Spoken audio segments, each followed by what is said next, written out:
Hello friends, welcome you all.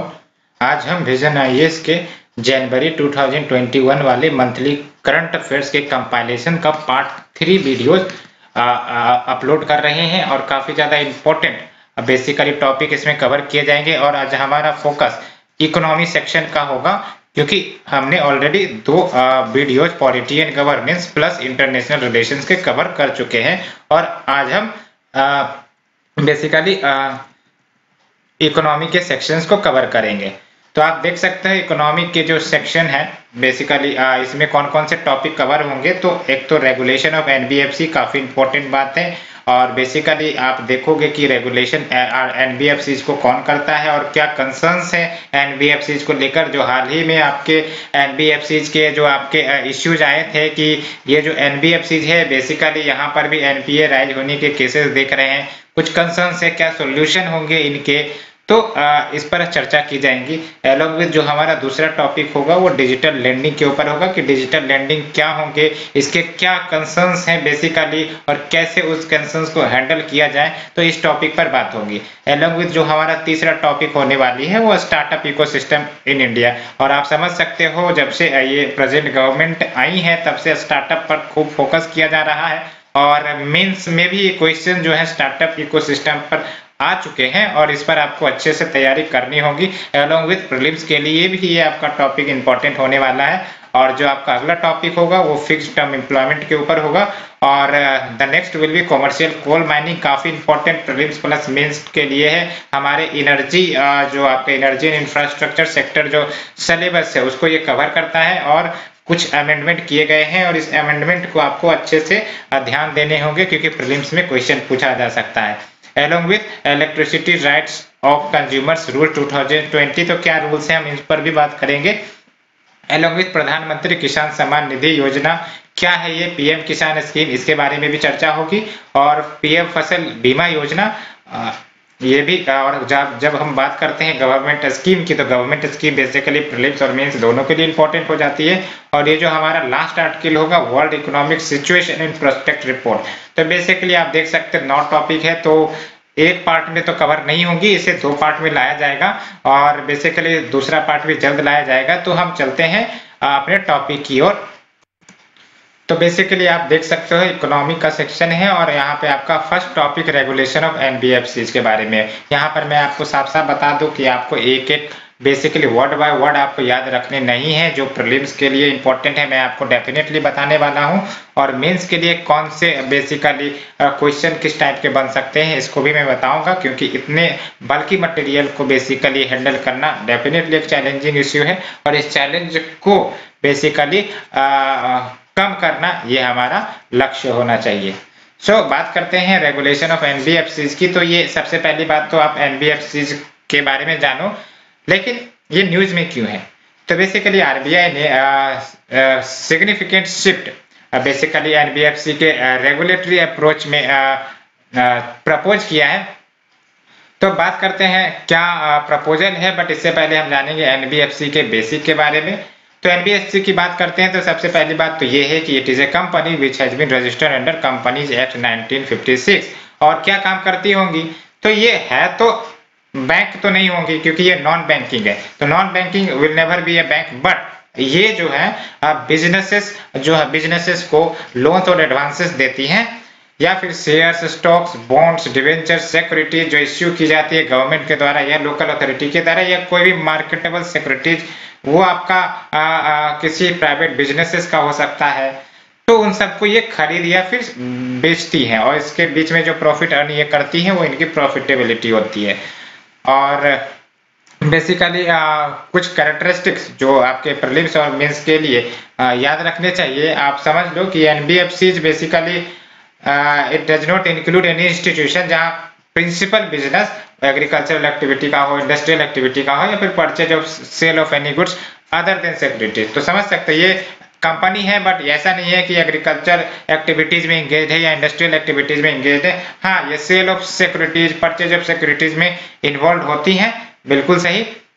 और NBFC को अगर हम कैटेगराइजेशन की बात करें तो 2 भागों में आप 2 पार्ट में से कैटेगराइज कर सकते हो। एक तो हो सकती है कि ये डिपॉजिट टेकिंग हो सकती है, जो दूसरा होंगी वो नॉन डिपॉजिट टेकिंग हो सकती है। डिपॉजिट टेकिंग यानी कि जनता से ये बेसिकली पैसे जो डिपॉजिट जैसे बैंक लिया करती है वो ले सकती है, और नॉन डिपॉजिट का मतलब जनता की तरफ से कोई भी पैसे इनको डिपॉजिट देने नहीं होते हैं, कलेक्ट करने नहीं होते हैं। तो ये दो पार्ट में आप बांट सकते हो। और जब हम बात करें अन्य सब टाइप की, तो नॉन डिपॉजिट टेकिंग एनबीएफसीज, इसको भी हम according to their side systemically important और other non banking holding companies के रूप में टाइप कर सकते हैं। जैसे बैंकों में आपने देखा होगा 2 टाइप्स हो सकते हैं, एक तो सिस्टमेटिकली इंपॉर्टेंट, एक तो सिंपली जो आपका नॉर्मल होता है। तो सिस्टमेटिकली इंपॉर्टेंट यानी कि वैसे बैंक या एनबीएफसी जो काफी ज्यादा इंपॉर्टेंट है, और अगर बोला जाए तो टू बिग टू फेल, ऐसे एनबीएफसी कहलाते हैं, ये आपके सिस्टमेटिकली इंपॉर्टेंट। और जो अन्य कैटेगरी के टाइप होंगे by the kind of activity they conduct, तो इतने डिटेल में याद नहीं रखनी है। सबसे पहली बात तो ये कि एनबीएफसी डिपॉजिट टेकिंग भी हो सकते हैं, नॉन डिपॉजिट टेकिंग भी हो सकते हैं, और सिस्टमेटिकली इंपॉर्टेंट भी, और जो आपके नॉर्मल एनबीएफसी होते हैं नॉन डिपॉजिट होल्डिंग वो भी। और आप देख सकते हो ये जो आपके मेजर कैटेगरीज हैं, asset finance company. Asset finance company क्या करती होंगी, बेसिकली एसेट को फाइनेंस करती होंगी। इन्वेस्टमेंट कंपनीज क्या करती होंगी, इन्वेस्टमेंट में किसी भी जैसे रोड कंस्ट्रक्शन है या फिर रियल एस्टेट है तो वहां पर इन्वेस्ट कर दिया, तो ये इन्वेस्टमेंट कंपनीज हो जाएंगी। एलोंग विथ लोन कंपनी जिसका एक्सक्लूसिव काम लोन देना ही है। इंफ्रास्ट्रक्चर फाइनेंस कंपनी जो इंफ्रास्ट्रक्चर फाइनेंसिंग के लिए पैसे लगाती है। Along with systematically important core investment company, तो बहुत सारे टाइप्स है, आपको हर टाइप को याद रखने की जरूरत नहीं है। फॉर एग्जांपल ये आपका माइक्रो फाइनेंस इंस्टीट्यूशन है, ये भी आपका एनबीएफसी है।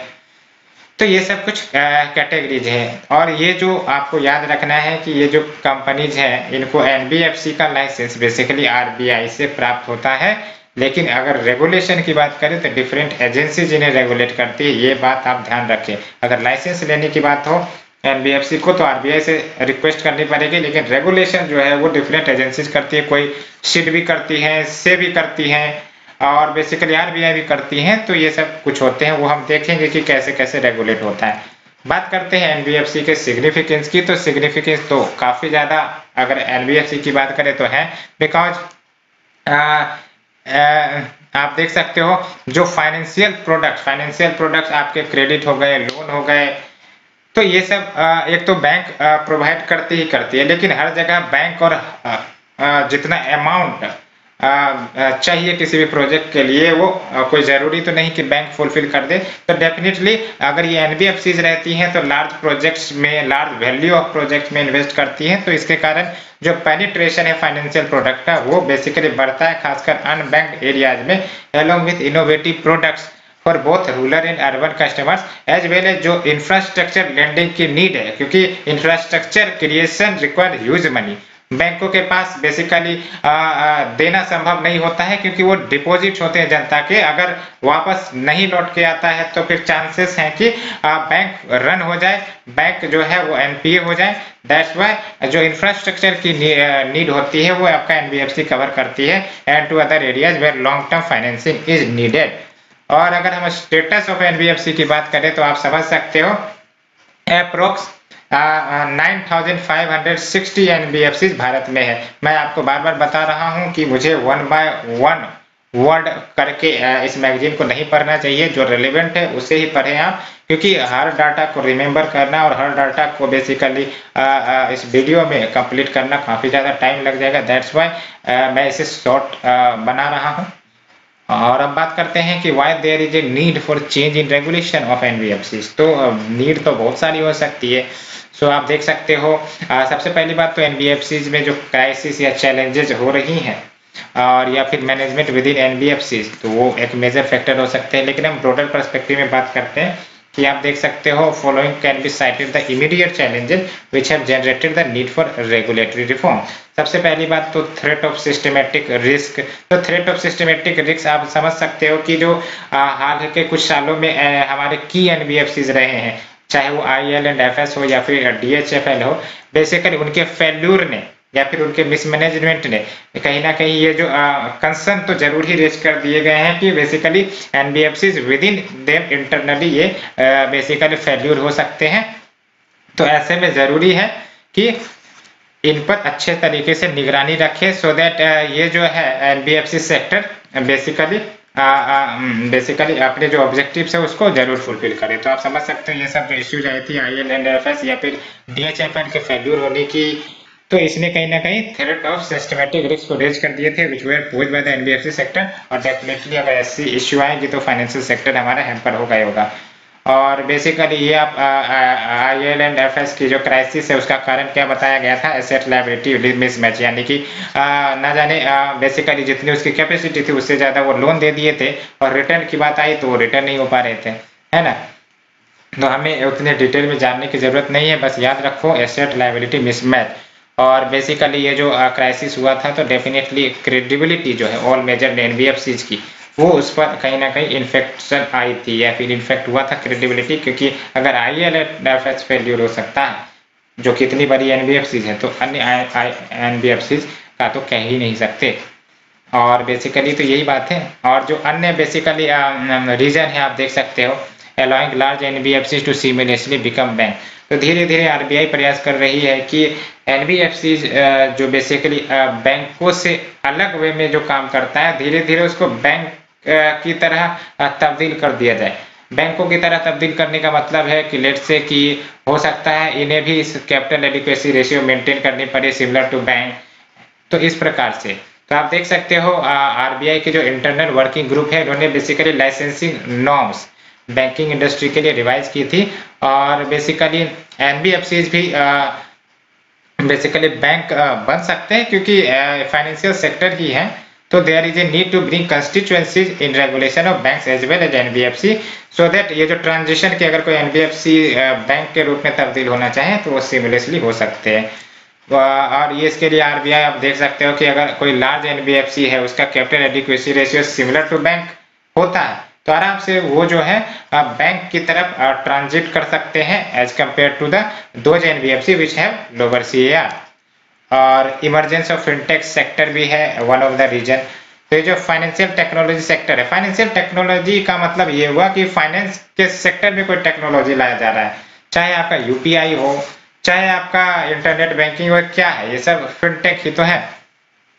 तो basically emergence of financial technology sector it has change the way banking sector operates, क्योंकि इनोवेटिव फाइनेंशियल सर्विसेज आ गए हैं जो ट्रेडिशनल डेफिनेशन में फिट नहीं होते हैं। और बेसिकली यही बातें हैं। और basically NBFC and newly emerging elements of fintech definitely हमें भी इनको मॉडर्न बनाना है, डिजिटल बनाना है। इसीलिए अब क्या चेंजेस आरबीआई के द्वारा प्रपोज किए गए हैं तो आप देख सकते हो ब्रॉडली आरबीआई ने जनरल अप्रोच बताई है। और आप देख सकते हो मतलब उस प्रकार के रेगुलेशन हो जो बेसिकली बैंकों के मॉनिटरिंग के लिए होते हैं। और इसको इनेबल करने के लिए देख सकते हो ये फॉलोइंग प्रपोजल उन्होंने रखे थे। तो 4 लेयर्ड रेगुलेटरी फ्रेमवर्क बनाने की बात कही थी, जिसमें आप देख सकते हैं ये 1 2 3 4 4 लेयर है। तो बेस लेयर होंगे, फिर आपका ये मिडिल लेयर होगा, अपर लेयर होगा, फिर टॉप लेयर होगा। और जो डिग्री ऑफ रेगुलेशन होगा इन इस sector is proportional to the perception of risk in that sector, यानी कि कितना ज्यादा रेगुलेट होगा कौन सा लेयर वो डिपेंड करेगा कि उस सेक्टर का रिस्क कितना है। लेट्स से कि बहुत सारे सेक्टर एनबीएफसी डिफरेंट सेक्टर के होते हैं, तो उससे depending on the risk of that sector उस प्रकार की रेगुलेशन भी होगी। तो आप देख सकते हो बेस लेयर एनबीएफसी में आपका equivalent to NBFC non deposit but with the threshold at 100 crore. और ये आप देख सकते हो लेयर है। सो बात करते हैं अन्य चेंजेस जो सजेस्ट किए गए हैं। क्लासिफिकेशन चेंज फॉर एनपीए, तो ये जो एनबीएफसीज के एनपीए वाले जो डेडलाइन है वो डिफरेंट होते हैं, बैंकों के जो डेडलाइन है वो डिफरेंट होती है। तो प्रयास किए जाएंगे कि इन दोनों में समानता लेकर आए। फॉर एग्जांपल अभी जो एनबीएफसी के जो बेस लेयर है नॉन परफॉर्मिंग एसेट डिक्लेयर करने की वो 180 डेज है, जबकि बैंकों के क्या है 90 डेज, यानी कि अगर 90 डेज के विद इन प्रिंसिपल या loan interest from the due date नहीं दिया गया तो वो जो अकाउंट है एनपीए कहलाया जाएगा। तो इसे भी 180 डेज से घटाकर 90 डेज लाने का प्रयास किया जा रहा है। और बेसिकली क्या इम्पैक्ट हो सकते हैं इस प्रकार के चेंजेस प्रपोज करने से, तो वही बात है फ्लेक्सिबिलिटी ऑफ एनबीएफसीज देखने को मिलेंगी और पोटेंशियल सिस्टमेटिक रिस्क, यानी कि ऐसा नहीं होगा कि एनबीएफसी को उनके सिस्टमेटिक रिस्क के हाल पर छोड़ दिया जाए कि भविष्य में अगर सिस्टमेटिक रिस्क आते हैं तो उसको हैंडल ना किया जा सके, और एलोंग विथ उतना ज्यादा बेसिकली फ्रिजिड या रिजिड लॉ ना बना दिया जाए कि एनबीएफसी को फ्लेक्सिबिलिटी ना हो कि अगर वो बैंक में चेंज होना चाहे तो वो बैंक में ना हो सके, तो अगर वो बैंक में जाना चाहे तो बैंक में भी हो सकते हैं, और इतना भी लूज रेगुलेशन ना हो कि वो सिस्टमेटिक रिस्क फेस करे। तो ये है basically along with improved trust and confidence in the NBFC sector.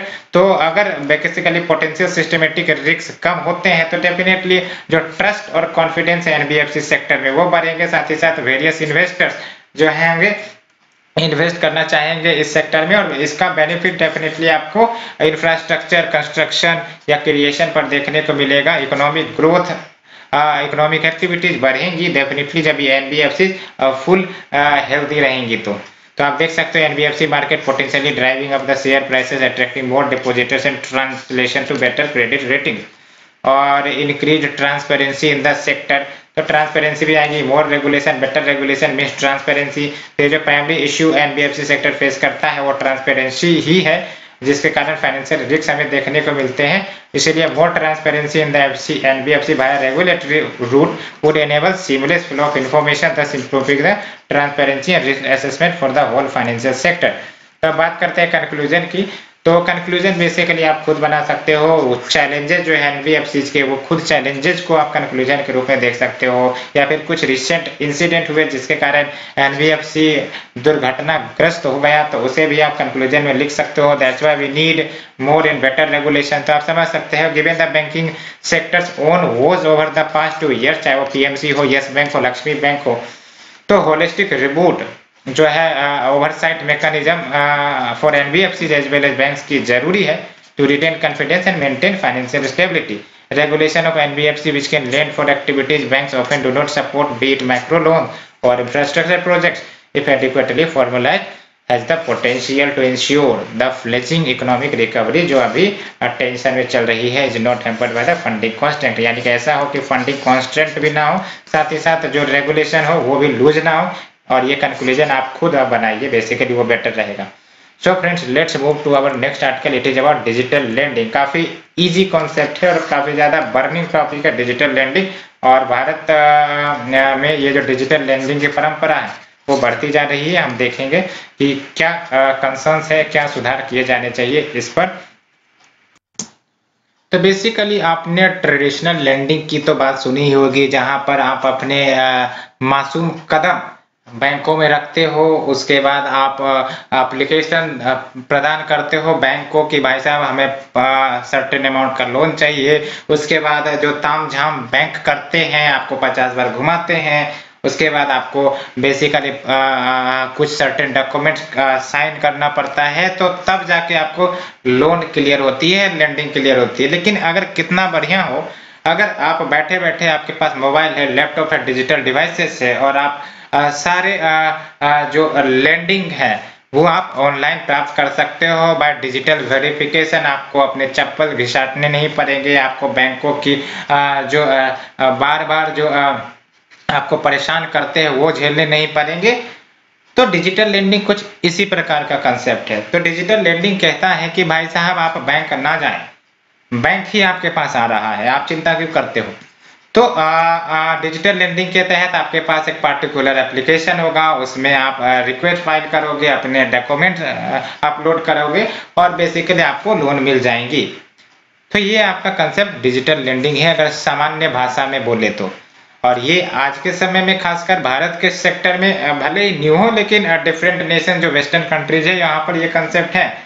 तो अब जैसे जैसे ये डिजिटल लेंडिंग का पेनिट्रेशन और इन्फ्लुएंस बढ़ता जा रहा है, आरबीआई भी निगरानी रखे हुए कि हमें तो अब इनको रेगुलेट करना है, सो दैट फ्रॉड जैसे जो घटनाएं हैं या फिर प्रॉपर रेगुलेशन की बात हो तो वो सब किया जा सके इसके ऊपर।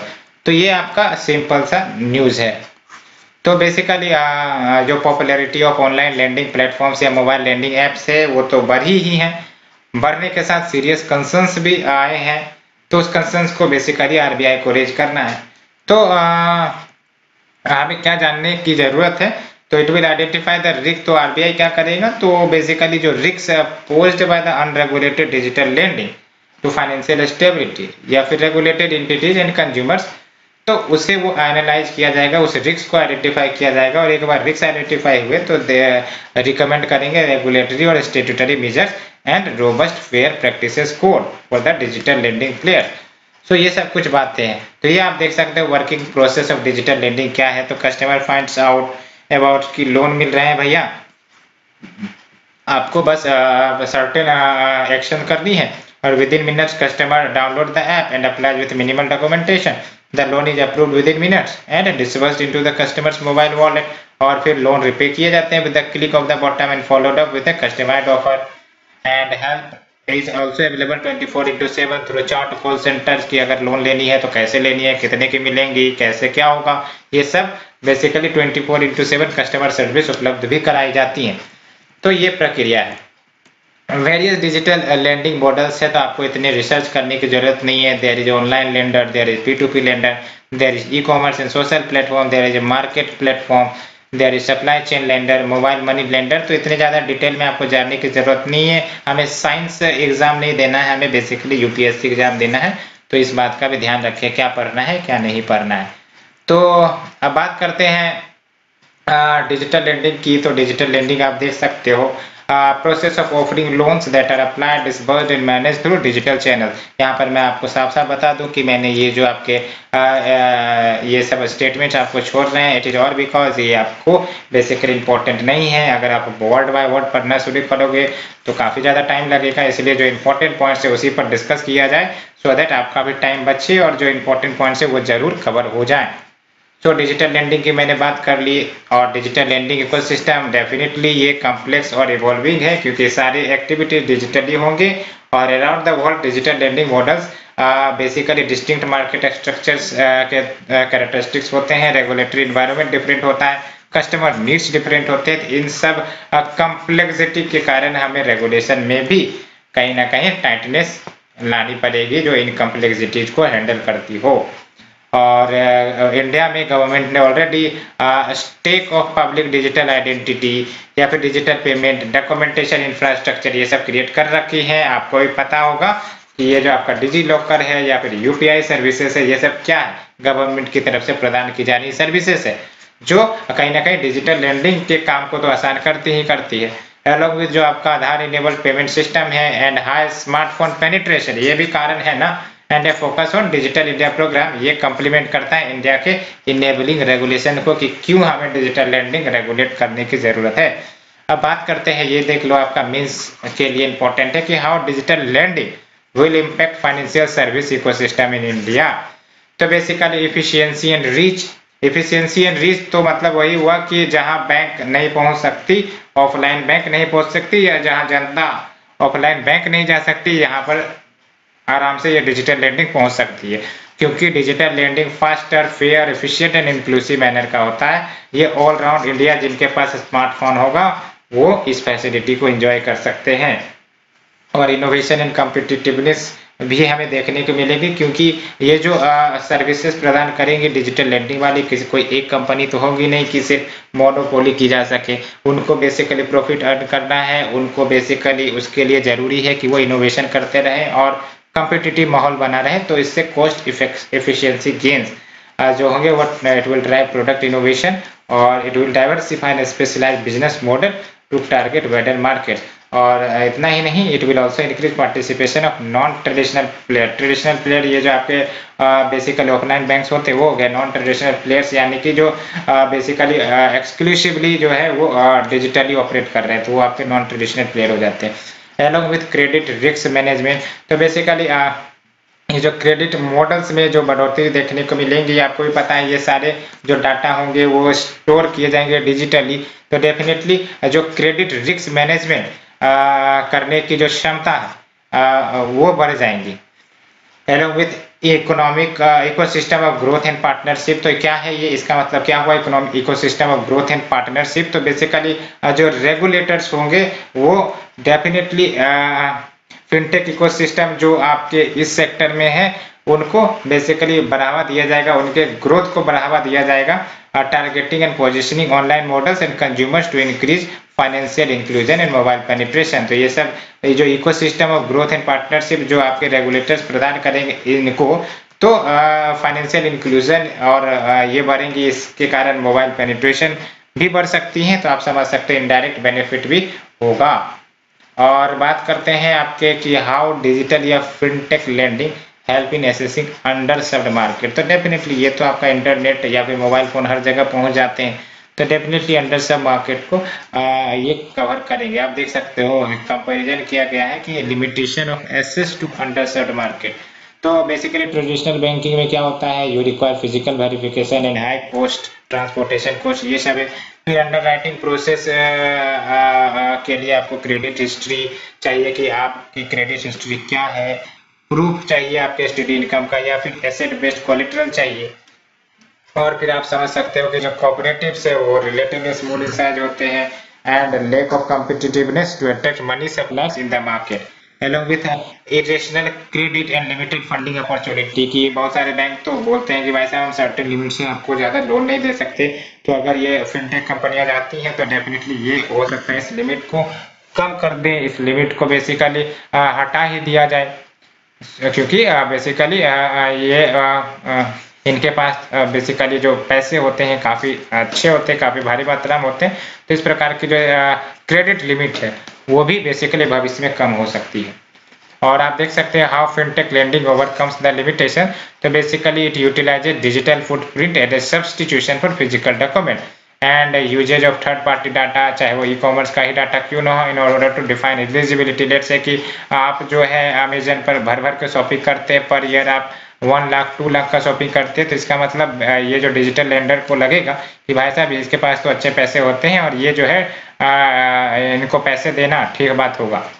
तो इस प्रकार से डाटा का इस्तेमाल किया जा सकता है। It will lower the operational cost compare to the conventional lending and processes the underwriting assessment through digital processing platform with various data points so that identify किया जा सके इंटरेस्ट रेट क्या होंगे, क्या चार्ज किए जाएंगे।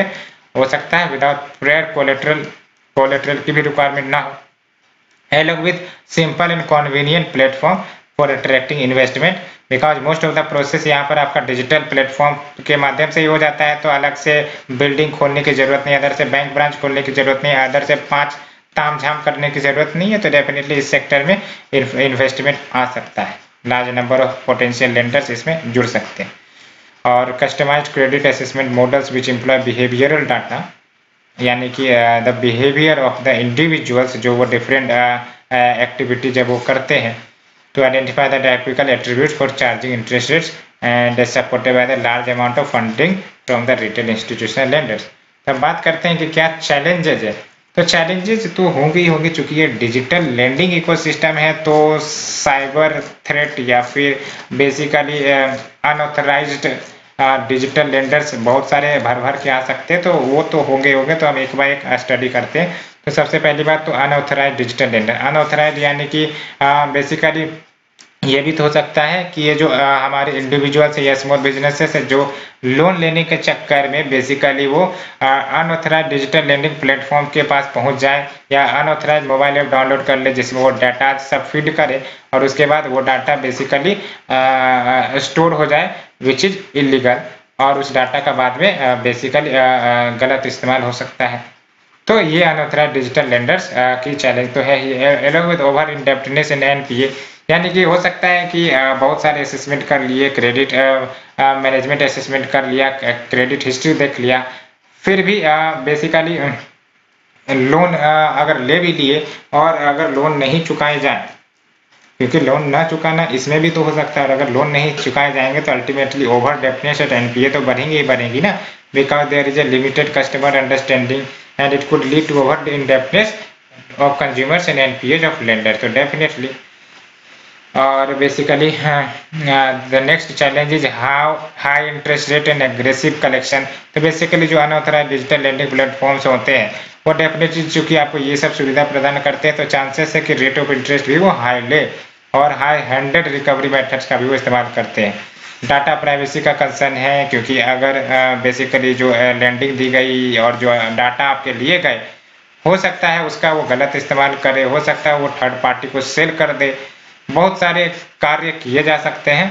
सो डेफिनेटली डाटा प्राइवेसी की issue raise होती है।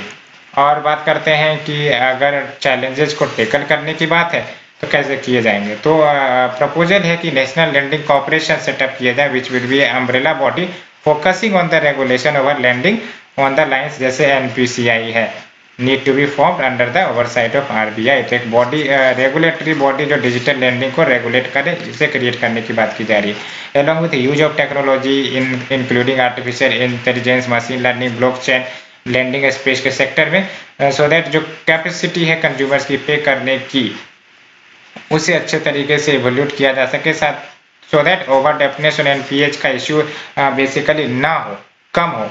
फाइनेंशियल लिटरेसी भी जरूरी है, क्योंकि basically it is important to make aware of the childrens, aware of the consumers about fraud by the unauthorised digital lending and understand the digital lending ecosystem as well.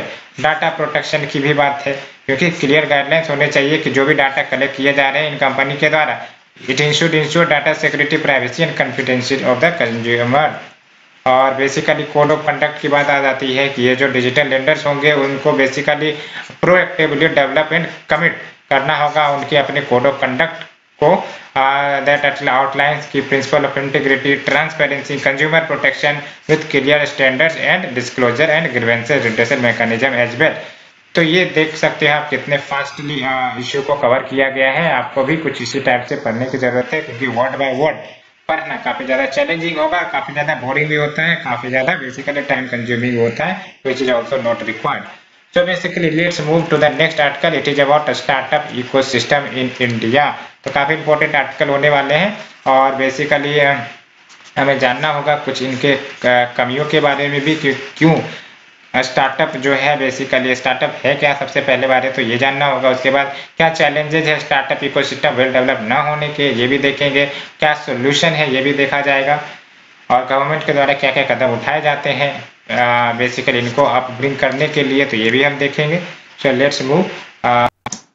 तो basically why it is in news. तो हाल ही में prime minister ने Prarambh, that is startup India international summit को inaugurate किया था, और ये अब तक का largest startup India international summit basically है, which was organised by government of India since the launch of the startup India initiative in 2016।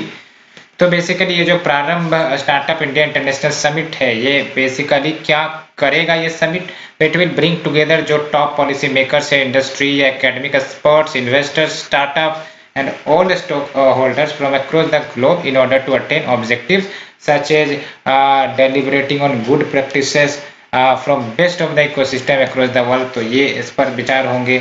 along with it will showcase the speed and depth of the entrepreneurship based on the innovation in India, और global capital for startups in India का attraction करने के लिए basically प्रयास किया जाएगा, या फिर डोमेस्टिक कैपिटल को mobilise in the startup sector करने के लिए किया जाएगा। It will provide opportunities for accessing international market और इनेबलिंग पॉलिसी प्रोविजंस की। बेसिकली अगर कुछ कंसर्न्स है तो उस कंसर्न्स को खत्म करने के लिए क्या पॉलिसी लाए जाए, उस प्रकार के पॉलिसी प्रोविजंस भी लाए जा सकते हैं। और ये जो है आपका प्रारंभ समिट, ये ऑर्गेनाइज किए जा रहे हैं department for promotion and industry and internet trade के द्वारा, which comes under ministry of commerce and industry. इससे तो आपको रट लेना है कि ये जो DPIIT है वो ministry of commerce and industry के अंतर्गत आती है। और बेसिकली और भी है, हमें जानने की जरूरत नहीं है। और बिम्स्टेक के बारे में आपको ये जानना चाहिए कि सदस्य देश कौन है, हेडक्वार्टर कहाँ है, अलॉन्ग विथ कौन से ये कन्वेंशन या स्टेट्यूट के तहत ये क्रिएट किए गए थे। बिम्स्टेक के बारे में आपको ये पता होनी चाहिए।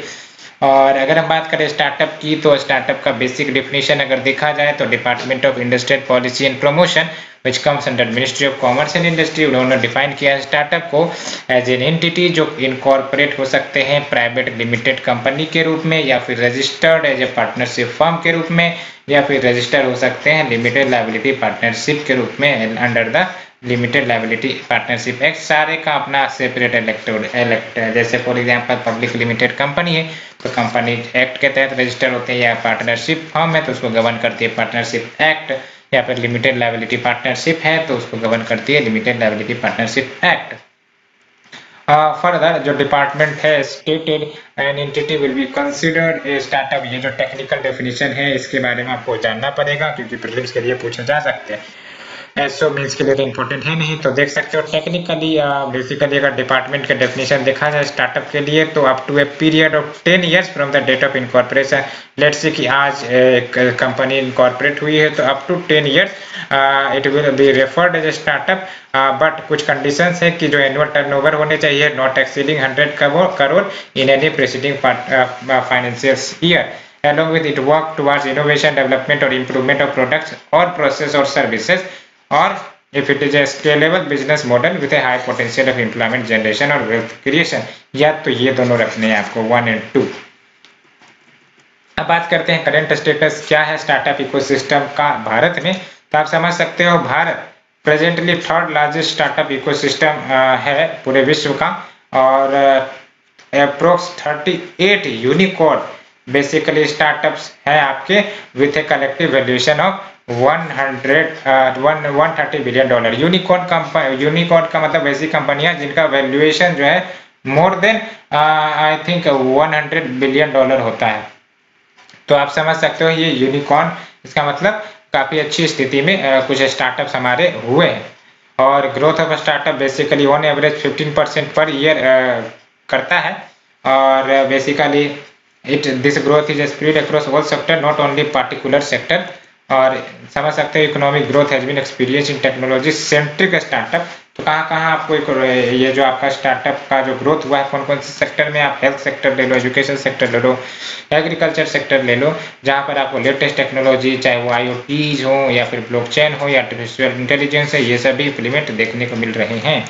अब बात करते हैं सोशियो इकोनॉमिक इम्पैक्ट जो स्टार्टअप के द्वारा क्रिएट हो सकते हैं, लेकिन इससे पहले जानने के लिए आपको कुछ चैलेंजेस को समझना पड़ेगा कि व्हाट आर द चैलेंजेस जो करंट इकोसिस्टम में स्टार्टअप फेस करती है। तो सबसे पहली बात तो इनको सबसे बड़ा चैलेंज रेजिंग फंड का इश्यू आएगा, क्योंकि आप समझ सकते हो रिसेंट रिपोर्ट से ये साफ पता चला है कि जो 85% ऑफ द न्यू कंपनीज है वो अंडर फंडेड है in the Indian startup parlance. और प्राइमरी रीजन क्या हो सकते हैं, तो weak venture capitalist. Venture capitalist यानी कि जो बेसिकली किसी कंपनी में इन्वेस्ट करते हैं तो उसको आप वेंचर कैपिटलिस्ट कहते हो। Angel investor framework along with low risk appetite of the Indian market, ये सब कुछ कारण है। और जो अन्य कारण है आप समझ सकते हैं रेवेन्यू जनरेशन, यानी कि बेसिकली ऐसा तो नहीं होगा कि मैंने आज कंपनी खोली और आज से ही 50 करोड़ पर डे कमाने शुरू कर दूं। At least startup require some gestation period कि वो जो है पूरी तरह से तैयार हो, सेल होने लगे, मार्केट में एस्टेब्लिश हो जाए before they are able to generate revenue. तो तब तक के लिए तो वैसा मदद करनी ही पड़ेगी। तो ये जो सपोर्ट है अप टू कि वो अपने आप से पैरों पर खड़ा हो जाए, तो इन बिटवीन दैट जो सपोर्ट होता है वो इनकंसिस्टेंट बेसिकली नहीं रह पाती। Difficulty in finding orders further compound the revenue problem along with inadequate supporting infrastructure in the form of कि टेक्नोलॉजी पार्क्स पर्याप्त मात्रा में नहीं है, अगर वहाँ है तो सर्विसेज नहीं है, लॉजिस्टिकल अवेलेबिलिटी नहीं है, बिजनेस डेवलपमेंट सेंटर, ये सब कुछ चैलेंजेस है। ब्यूरोक्रेटिक हर्डल्स ही होती है, तो bureaucratic hurdles like poor ease of doing business in the form of regulatory compliances, यानी कि स्टार्टअप आपको स्टेब्लिश करना है तो ये डॉक्यूमेंट फुलफिल करो, यहाँ जाओ वहाँ जाओ, इस प्रकार के जो हर्डल ब्यूरोक्रेटिक सिस्टम के द्वारा जो या फिर लीगल लॉज के तहत होती हैं, तो कहीं ना कहीं कम्प्लेक्सिटीज बढ़ा दी जाती है और इसके कारण ease of doing business hamper होता है। और कम्प्लेक्स लेबर लॉज तो एक कारण है भी। एंड along with आप देख सकते हैं inconsistent stance on emerging technology like cryptocurrency, 5G among other further which can complicate the growth process along with lack of mentorship and support। क्योंकि अगर अधिकांशतः स्टार्टअप के पास तो आइडियाज बहुत अच्छे होते हैं, यूनिक इनोवेशन होता है, लेकिन अगर देखें तो इनका जो आइडिया का रियल ग्राउंड पर इम्प्लीमेंटेशन वो चैलेंज होता है। और बिकॉज दे डोंट हैव या फिर लिटिल इंडस्ट्री बिजनेस और market experiences to get the product to the market, जिसके कारण बेसिकली अगर इंस्टीट्यूशनल इकोसिस्टम अगर नहीं होता है कि इनके प्रोडक्ट्स को बेसिकली फैसिलिटेट किया जा सके, मार्केट में इनके डिमांड बढ़ाया जा सके, तो डेफिनेटली स्टार्टअप प्रभावित होंगे क्योंकि अल्टीमेटली कोई भी प्रोडक्ट जब तक उसका डिमांड मार्केट में क्रिएट नहीं होगा तो फिर वो स्टार्टअप टिकेंगी नहीं। और इसके लिए जो ऑलरेडी स्टेब्लिश्ड मार्केट है किसी प्रोडक्ट का, उसे तो इन्फ्लुएंस होना ही पड़ेगा। तो बात करते हैं हाउ स्टार्टअप इंडिया इनिशिएटिव। आपको पता है स्टार्टअप इंडिया इनिशिएटिव के बारे में, तो ये इन सारे चैलेंजेस जो हमने बात की है उसको कैसे एड्रेस करता है और स्टार्टअप को इनकरेज करता है। तो आप देख सकते हो ये जो है स्टार्टअप इंडिया इनिशिएटिव 2016 में लॉन्च की गई थी, और ये बेसिकली फ्लैगशिप इनिशिएटिव है गवर्नमेंट ऑफ इंडिया का। और basically it aims to catalyse startup culture and build a strong and inclusive ecosystem for innovation and entrepreneurship in India. और आप समझ सकते हो कि स्टार्टअप इंडिया इनिशिएटिव के तहत बहुत सारे प्रोग्राम्स भी रोल किए गए थे, और ये जो प्रोग्राम्स है basically dedicated startup India team basically इनके द्वारा मैनेज किए जाते हैं, विच रिपोर्ट्स टू DPIIT। और startup India basically aims to resolution of problems via 3 prolonged strategy. और ये आप देख सकते हो 3 प्रोलॉन्ग्ड स्ट्रेटजी में सबसे पहले तो हैंड होल्डिंग का मतलब क्या है, हाथ पकड़ कर चलना सिखाओ जब तक वो चलना ना सीख जाए, दिस मीन्स हैंड होल्डिंग। तो इसके तहत लीगल सपोर्ट है, यानी कि self certification and compliances approx 9 environmental and labour laws basically प्रदान किए जाते हैं through startup India web portal. यानी कि इस वेब पोर्टल पर जाइए और जो आपके ये 9 इन्वायरमेंटल लेबर लॉज होंगे इनकी बेसिकली कंप्लायंस के लिए आपको ऑफिसेस नहीं जाने पड़ेगी, इन पोर्टल पर ही आपको कंप्लायंस मिल जाएंगी। बेसिकली ये बातें हैं। अलॉन्ग विथ ये जो IPR है, IPR यानी कोई स्टार्टअप है, उन्होंने कोई प्रोडक्ट डिलीवरी की है, कोई प्रोडक्ट बनाई है, तो बेसिकली वो जो पेटेंट करेंगी, पेटेंट के लिए रिक्वेस्ट डालेंगी, उनको स्टार्टअप के लिए वो फास्ट ट्रैक किया जाएगा। साथ ही साथ panel of facilitators to assist to help in filing IP applications, और 80% रिबेट आपको दे दिए जाते हैं in filing of the patent. अगर 100 रुपये खर्चे आ रहे हैं तो 80 रुपीज रिबेट के रूप में मिल जाएगा।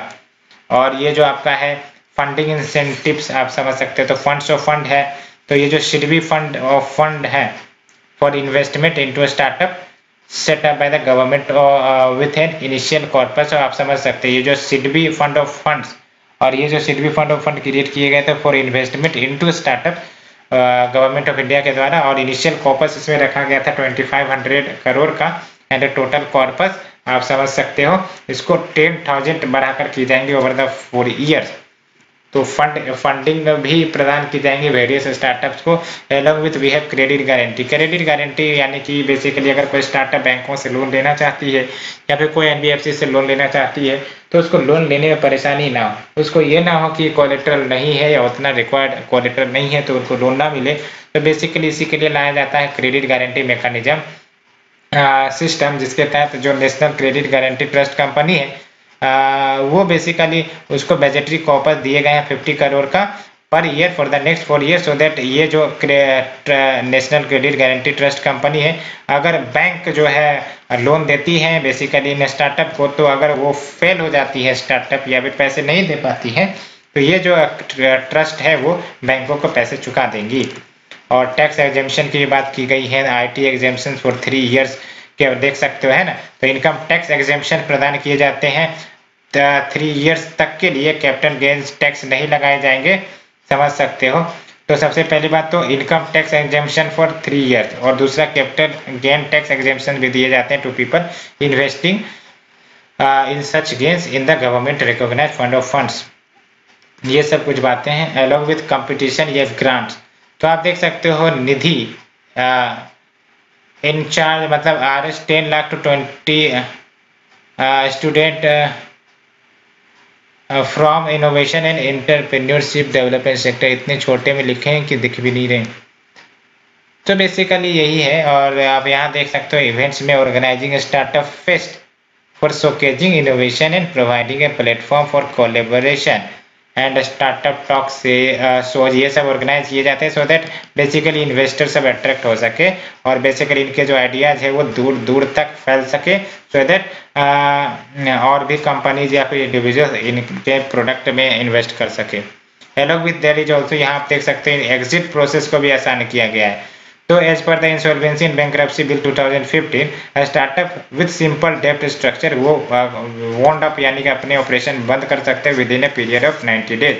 तो एग्जिट का भी ऑप्शन अगर आसान होता है तो भी स्टार्टअप अट्रैक्ट होंगे कि लेट्स से कि अगर बेसिकली प्रॉपरली ऑपरेट नहीं हो रही है स्टार्टअप तो उसे बंद कर दी जाए। तो ये सब बातें हैं। और ये आप देखो with the completion of 5 years of startup India, क्योंकि 2016 में लॉन्च की गई थी तो नाउ 2021 तो 5 इयर्स हो गए। और इसके कंट्रीब्यूशन देख सकते हो स्टार्टअप इकोसिस्टम की में can be seen in the following, क्योंकि आप देख सकते हो जब से ये सिस्टम या स्कीम लॉन्च हुई है तो बिटवीन 2016 एंड अगस्त 2020 जो स्टार्टअप इंडिया प्रोग्राम है आप समझ सकते हो अब तक 34,800 स्टार्टअप्स को रिकॉग्नाइज किए गए, along with over $1 million worth benefit वो दिए गए हैं 5,500 स्टार्टअप को, जो part of 150 startup innovation programme के तहत and organised by the startup India. Also incubators and accelerators वो भी बेसिकली ग्रो हुए हैं बाय 11% रीचिंग क्लोज टू 5,000। और आप समझ सकते हो कि अप्रोक्स 3,000 करोड़ कमिट किए गए हैं, यानी कि प्रदान किए गए गवर्नमेंट के द्वारा 247 वेंचर कैपिटल फर्म, और सिमिलर अमाउंट इन्वेस्ट किए गए हैं 323 startup from the fund of the funds manage by the startup India through invest India. और आप यहाँ देख सकते हो startup India basically enabled global market access and knowledge for Indian startup. बिल्कुल सही, बायलैटरल गवर्नमेंट ने इंगेजमेंट की रखी थी रसिया के साथ, साउथ कोरिया के साथ, एलोंग विद वेरियस कंट्रीज के साथ, जिसके कारण जो बेसिकली जो स्टार्टअप इंडिया के जो प्रोडक्ट है वो बेसिकली ग्लोबल लेवल पर पहुंचाने के प्रयास किए जा रहे थे, क्योंकि अगर इनके प्रोडक्ट्स बेसिकली नहीं मार्केट पकड़ पाएंगे तो कहीं ना कहीं स्टार्टअप फेल्यूर होने की संभावना हो जाते हैं। तो वेरियस बायलैटरल एग्रीमेंट के तहत basically market accessibility not only in India but outside India भी बढ़ाए जा रहे हैं। और आप देख सकते हो also known as startup bridge, ये जो कोलैबोरेशन है it enable startup investors, incubators, accelerators and aspiring entrepreneurs of both countries की वो एक दूसरे से कनेक्ट हो सकते हैं by providing them with resources to expand and become global entities. और आप देखो यहाँ मोर देन 8,000 स्टार्टअप रजिस्टर हो चुके हैं on the government e market place. और ई मार्केट प्लेस का मतलब वही है कि अपने प्रोडक्ट वो लिस्ट करेंगे और जो भी इंटरेस्टेड बायर होंगे वो खरीद सकते हैं। और गवर्नमेंट ने बेसिकली इस ई मार्केट पोर्टल से अप्रोक्स 2,300 करोड़ का बिजनेस भी किया है। और the base created by the startup India enable the growth of startup even in कोविड-19, क्योंकि आप देख सकते हो 11 startups entered in the unicorn club 2020 में डिस्पाइट कि वो कोविड-19 लॉकडाउन और इकोनॉमिक एक्टिविटी शटडाउन की स्थिति में थे। तो ये बात है, despite this initiative startup ecosystem में कुछ अभी सिस्टमेटिक चैलेंजेस भी हैं, जैसे poor ease of doing business in the form of bureaucratic hurdles, limited capital availability in the market along with absence of culture of innovation आपका higher educational institution में, जिसके कारण कहीं ना कहीं जो आपके इनोवेटिव प्रोडक्ट्स है वो नहीं बन पाते। और most importantly the disproportionate level of risk that the entrepreneurs have to take. तो अगर बात करें वे फॉरवर्ड की तो उससे पहले आपको ये जानना होगा जो मैंने पीछे छोड़े हैं, दैट इज जो सोशियो इकोनॉमिक इम्पैक्ट जो स्टार्टअप क्रिएट करते हैं।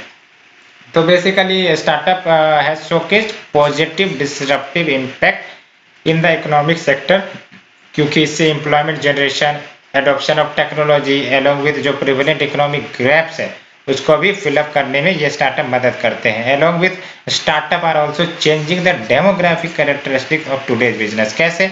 आप देख सकते हो 44% रिकॉग्नाइज स्टार्टअप, यहाँ आप वुमेन डायरेक्टर्स हैं और number of women working in this startup काफी हाई संख्या में वर्क कर रही है। Along with 45% startup tier 2 tier 3 city में आप समझ सकते हो working as brand ambassador of the local product. और every state is supporting and incubating startup as per the local possibilities. और 80% डिस्ट्रिक्ट जो हमारे देश के हैं are now part of startup India mission. और youth from all types of background are able to realise their potential in this ecosystem, क्योंकि कहीं ना कहीं लगभग एक यूथ जरूर ये सपना देखिएगा कि स्टार्टअप खोला जाए, resulting in mindset change for aspiring for a job to being job creator. ये सब कुछ बातें हैं। और बेसिकली वे फॉरवर्ड की तरफ आए तो क्या सजेशंस होंगे, तो जैसा कि मैंने बोला ये फॉरवर्ड तो आप ही लिख सकते हो कि ये जो आपके ऊपर के चैलेंजेज है इनिशिएटिव फॉर स्टार्टअप उसको कम्प्लीमेंट किया जाना चाहिए एलोंग विथ स्ट्रक्चरल चेंज, जिसमें आपका लार्ज स्केल इंफ्रास्ट्रक्चर हो, इनोवेशन इन एजुकेशन हो, स्ट्रेंथिंग इंडस्ट्री एकेडमिया लिंकेजेज हो, along with making entrepreneurship inclusive with respect to the region, gender, caste or socio-economic status. So providing these linkages to the startup ecosystem will be essential in ensuring the idea of the youth by the youth and for the youth startup ecosystem. तो काफी अच्छा conclusion, आप इसे इस्तेमाल कर सकते हो कहीं भी, of the youth by the youth and for the youth startup ecosystem. तो ये बातें थी। और यहाँ देखा जाए तो आप देख सकते हो अदर गवर्नमेंट इनिशिएटिव जो स्टार्टअप के लिए लिए गए थे, तो 1000 करोड़ स्टार्टअप सीड फंड था, along with change in definition of startup to include more and more budget 2020-21 proposed incentivization of one person companies, वैसे व्यक्ति जिसकी एकमात्र शेयर होल्डिंग होती है, दूसरा नहीं होता, along with inclusion of startup in priority sector lending category, 1000 crore self employment and talent utilisation fund, along with e business portal, Pradhan Mantri Mudra योजना, ये सब कुछ बेसिक इनिशिएटिव्स लिए गए थे।